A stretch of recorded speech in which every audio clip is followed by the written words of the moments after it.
ഇറാനെ ഉടൻ അമേരിക്ക ആക്രമിക്കാൻ സാധ്യത കൂടുതൽ. ഇറാനുമായി ഇനി ചർച്ചയ്ക്കില്ലെന്ന് ട്രംപ്. പാകിസ്ഥാൻ യാത്ര റദ്ദാക്കി. 18 മണിക്കൂർ പറക്കാൻ വയ്യ. ഇറാന്റെ നിസ്സഹകരണത്തിൽ കടുത്ത അതൃപ്തി പ്രകടമാക്കി American president Donald Trump. 2026 April 25. ട്രംപിന്റെ ആ അൺപ്രഡിക്റ്റബിൾ ശൈലി കൃത്യമായി ഇതിലുണ്ട്. ഞങ്ങളുടെ കയ്യിലാണ് എല്ലാ കാർഡുകളും, ആവശ്യമുള്ളവർ ഇങ്ങോട്ട് വിളിക്കട്ടെ എന്ന ആ മാസ് ഡയലോഗ് അടിച്ചു ട്രംപ്. ഏതു നിമിഷവും ഇറാൻ ആക്രമിക്കപ്പെടുവാൻ സാധ്യത കൂടുതൽ.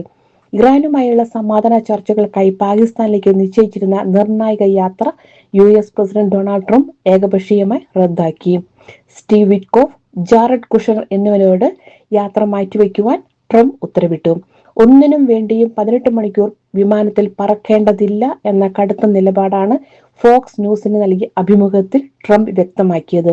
എന്തുകൊണ്ട് ട്രംപ് അവസാന നിമിഷം പിന്മാറി എന്നതിന് ഇസ്ലാമാബാദിലെത്തിയ ഇറാൻ വിദേശകാര്യമന്ത്രി അബ്ബാസ് അരാഗ്ചി അമേരിക്കയുമായി നേരിട്ട് ചർച്ചയ്ക്കില്ലെന്ന നിലപാട് സ്വീകരിച്ചതിനാലാണ് ട്രംപിനെ പ്രകോപിപ്പിച്ചത്. പാകിസ്ഥാൻ വഴി ഒരു ഇൻഡയറക്റ്റ് ആശയവിനിമയം മാത്രം മതിയെന്ന ഇറാന്റെ വാശിക്ക് മുൻപിൽ അമേരിക്ക വഴങ്ങില്ലെന്ന് ട്രംപ് പ്രഖ്യാപിച്ചു. ഞങ്ങളുടെ പക്കലാണ് എല്ലാ കാർഡുകളും, അവർക്ക് എപ്പോൾ വേണമെങ്കിലും ഞങ്ങളെ വിളിക്കാം. പക്ഷേ വെറുതെ ഒരു ചർച്ചയ്ക്ക് 18 മണിക്കൂർ ഫ്ലൈറ്റ് യാത്ര ചെയ്യാൻ ഞാനില്ല. ട്രംപിന്റെ ഈ കോഡ് ഇറാനുമേൽ കൂടുതൽ സമ്മർദ്ദം ചെലുത്തുവാനുള്ള നീക്കമാണ്.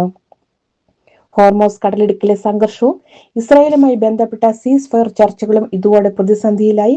അമേരിക്കൻ ലിവറേജ് ഉപയോഗിച്ച് ഇറാനെ നേരിട്ടുള്ള ചർച്ചയ്ക്ക് നിർബന്ധിക്കുകയാണ് ട്രംപിന്റെ ലക്ഷ്യം. പാകിസ്ഥാന്റെ മധ്യസ്ഥത. രണ്ടാം റൗണ്ട് പീസ് ടോക്കിന് വേദിയൊരുക്കിയ പാകിസ്ഥാന് ട്രംപിന്റെ ഈ തീരുമാനം വലിയ തിരിച്ചടിയാണ് നൽകിയിരിക്കുന്നത്. ഇറാന്റെയും അമേരിക്കയുടെയും ഇടയിലുള്ള പാലമായി പ്രവർത്തിക്കുവാനുള്ള പാകിസ്ഥാന്റെ ശ്രമങ്ങൾ ഇതോടെ പരാജയമായി.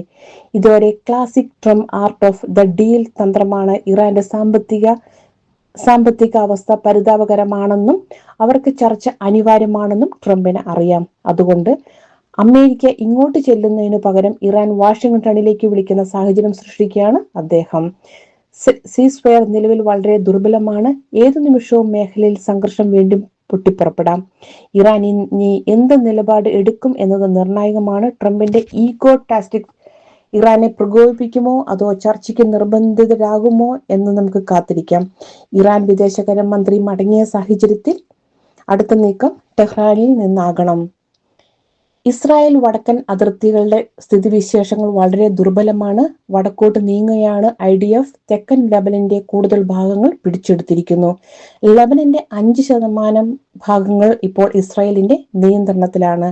2023 ഒക്ടോബർ 7 ആരംഭിച്ച സിൻചാറ്റോറ യുദ്ധം ആരംഭിച്ചിട്ട് ഇന്നേക്ക് 930 ദിവസമായെന്ന് വിശ്വസിക്കാൻ പ്രയാസമായിരിക്കുന്നു. ഫെബ്രുവരി 28 ആരംഭിച്ച ഓപ്പറേഷൻ റോറിംഗ് ലയൺ ഇന്നേക്ക് 87-ാം ദിവസത്തിലാണ്. നിലവിൽ വെടിനിർത്തലാണ്. എന്നിരുന്നാലും എപ്പോൾ വേണമെങ്കിലും യുദ്ധം പുനരാരംഭിക്കുവാൻ സാധ്യതയുണ്ട്. കൂടുതൽ വിവരങ്ങൾ ലഭിക്കുവാനായി RJBC ന്യൂസ് ഫോളോ ചെയ്യുക. Thank you.